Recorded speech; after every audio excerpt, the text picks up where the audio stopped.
বলতে চাই, আপনারা যে যুদ্ধে রক্ত দিয়েছেন, এবারের নির্বাচনেও আপনারা রক্ত দেওয়ার জন্য প্রস্তুত হবেন।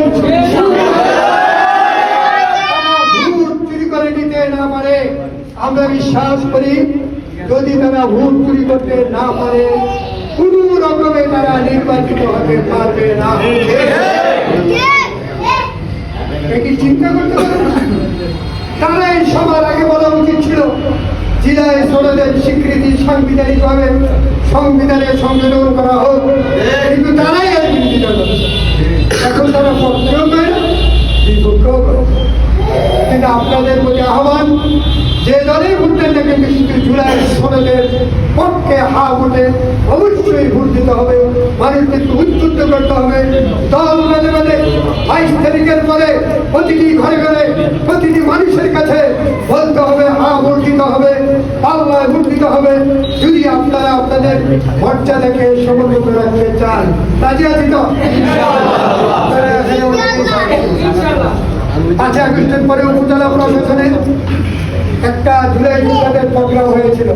সে প্রোগ্রামে আমি একটা বক্তব্য রেখেছিলাম। আমার বক্তব্য অনেকের অডিও আছে।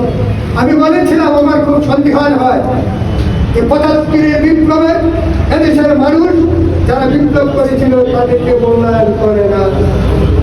5 আগস্টের বিপ্লবে যারা জীবন দিয়েছে, আমার আশঙ্কা এই বিপ্লবকেও তারা স্বীকৃতি দিবে না। আজকে এই কথাটাই সামনে চলে আসে। আপনাদেরকে আত্মপরিচয় নিয়ে যদি বেঁচে থাকতে চান, তাহলে অবশ্যই আগামী নির্বাচনে ন্যায় এবং ইনসাফের মধ্যে দাঁড়িপাল্লাকে জয় দিতে হবে। আমাদের তো বিদায় করতে হবে না, আমরা আপনাদেরকে বিরিয়ানির প্যাকেট দিতে হবে। দিন শেষে যখন 500 টাকার নোট দিতে পারবো, কিন্তু আমরা আপনাদেরকে দিতে পারবো আমাদের ভালোবাসা, দিতে পারবো আপনাদের নাগরিক সুবিধার নিশ্চয়তা, দিতে পারবো আপনাদেরকে আমরা সহযোগিতা। আপনারা কোনটা চান আপনারা বেছে নেবেন। আমরা বলবো ওই টাকা লোভে আপনারা বিভ্রান্ত হবেন না। আমাদের কাছে ইতিমধ্যে অনেক নিউজ আছে উপজেলা। আমি অনুরোধ করবো টাকার লোক তারা যারা আপনার জুলাই সনদের স্বীকৃতি দিতে তারা এবং 28টি পয়েন্টে তারা নোট অফ ডিসেন্ট দিয়ে রেখেছে এই সংস্কার আলোচনায়, তারা আপনাকে টাকা দিয়ে